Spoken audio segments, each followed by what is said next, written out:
হয় নিশ্চিতভাৱে মই পোনপ্ৰথমে মা জগদ্ধাত্ৰীৰ শ্ৰীচৰণত প্ৰণিপাত জনাইছোঁ লগতে কাহিবাৰী ৰাইজৰ উত্তৰোত্তৰ কামনা কৰিছোঁ সঁচাকে বিগত 15 বছৰমানৰ পৰা মই এই পূজাখনৰ লগত জড়িত হৈ আছোঁ আৰু এইবাৰো মই এই পূজাস্থলীলৈ আহিছোঁ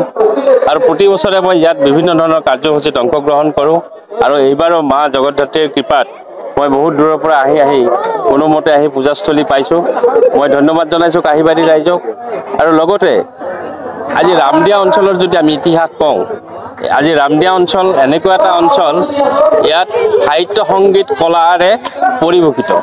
আৰু এই কাৰণে মই কৈছোঁ যে ইয়াত ভঠেলি মেলাৰ পৰা আৰম্ভ কৰি দুৰ্গা পূজাৰ পৰা আৰম্ভ কৰি মা জগদ্ধাত্ৰী শংকৰদেৱৰ উৎসৱ শ্ৰী শ্ৰী চৈতন্য মহাপ্ৰভুৰ উৎসৱ এই বিভিন্ন ধৰণৰ উৎসৱেৰে এই অঞ্চলটো আচলতে সদায় এক বিশেষ ধৰণে আমি দেখিবলৈ পাইছোঁ আৰু এই অঞ্চলৰ ভিতৰত বিশেষকৈ কামৰূপ জিলাৰ ভিতৰত এইখনক মই সাংস্কৃতিক গাঁও হিচাপে মই ভাবোঁ আৰু অনাগত দিনবিলাকতো মই সমূহ ৰামদিয়াবাসী ৰাইজ তথা কাহিবাৰী ৰাইজলৈ মোৰ বিনম্ৰ অনুৰোধ এই ধৰণৰ বিভিন্ন ধৰণৰ কাৰ্যসূচীৰে ৰামদিয়া সদায় উজ্জ্বলিত হৈ থাকক তাৰে আশা ৰাখিছোঁ ধন্যবাদ আপোনালোকক আগতে আমি অৱগত কৰা হৈছে যে যোৱা 27-10 ইংৰাজী তাৰিখে সন্ধিয়া আমি বিল্ববনৰ পূজা আৰম্ভৰ পিছতেই অসমৰ হিয়াৰ আমঠু জুবিন গাৰ্গৰ প্ৰতি শ্ৰদ্ধাঞ্জলি আমি নিবেদন কৰিছোঁ আৰু তেখেতৰ শ্ৰদ্ধাৰ নিবেদন হেতুকে আমি ৰামদিয়াৰ কেইবাগৰাকীও জ্যেষ্ঠ শিল্পী আমন্ত্ৰণ কৰাই বন্তি প্ৰজ্বলনেৰে আৰু তেখেতৰ স্বৰচিত কেইবাটাও গান ইয়াত উপস্থাপন কৰা হৈছে ইয়াৰ পিছত আমি সপ্তমী তিথিত যথাবিহিতভাৱে আমি পূজা অৰ্চনা আৰম্ভ কৰিছোঁ অষ্টমী তিথিটো নানা সাংস্কৃতিকৰ উপৰিও নানা আধ্যাত্মিকতাৰে আমি পূজা সমাপন কৰিছোঁ আজি নৱমী তিথিত আমি ৰাতিপুৱা কুমাৰী পূজাৰ পৰা আৰম্ভ কৰি হোমাদিকৃত পুষ্পাঞ্জলি তাৰপিছত আমি ৰাইজৰ কাৰণে আমি পিতৃভোগৰ ব্যৱস্থা কৰিছোঁ এই আটাইবোৰ সামৰি এতিয়া আমাৰ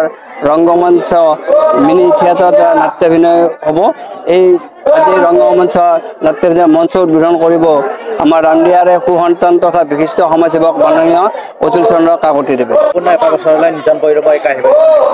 হয় ইয়াৰ মাজতে আমি আমাৰ কাহিবাৰী গাঁৱৰ মাজতে পূজা উপলক্ষে 4 মাহ আগৰ পৰা প্ৰস্তুতি আৰম্ভ হ'ব তাতে আমি পৰৱৰ্তী কাৰ্যসূচীবোৰ প্ৰস্তুত কৰা হ'ব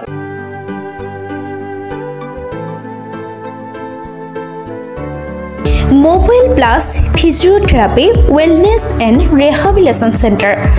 দক্ষিণ কামৰূপৰ ব্যৱসায়িক প্ৰাণকেন্দ্ৰ বিজয়নগৰৰ লগতে ভিআইপি চক আৰু গুৱাহাটী মালিগাঁও পাণ্ডৱনগৰত থকা তিনিওখন ক্লিনিক বৰ্তমান প্ৰায় 20 বছৰৰ অভিজ্ঞতা পুষ্ট তথা এতিয়ালৈকে প্ৰায় 40,000 ৰোগীক সুস্থ কৰি তোলা ডক্টৰ পল্লৱীনাথৰ তত্ত্বাৱধানত চলি আছে এই ফিজিঅথেৰাপি চেণ্টাৰ তিনিটাত বৰ্তমান অভিজ্ঞ ডক্টৰৰ দ্বাৰা যিকোনো জটিল ফিজিঅথেৰাপি চিকিৎসাৰ লগতে যিকোনো ৰোগীৰ ঘৰলৈ গৈ চিকিৎসা সেৱাৰ সুব্যৱস্থাও ৰাখিছে আমাৰ ঠিকনা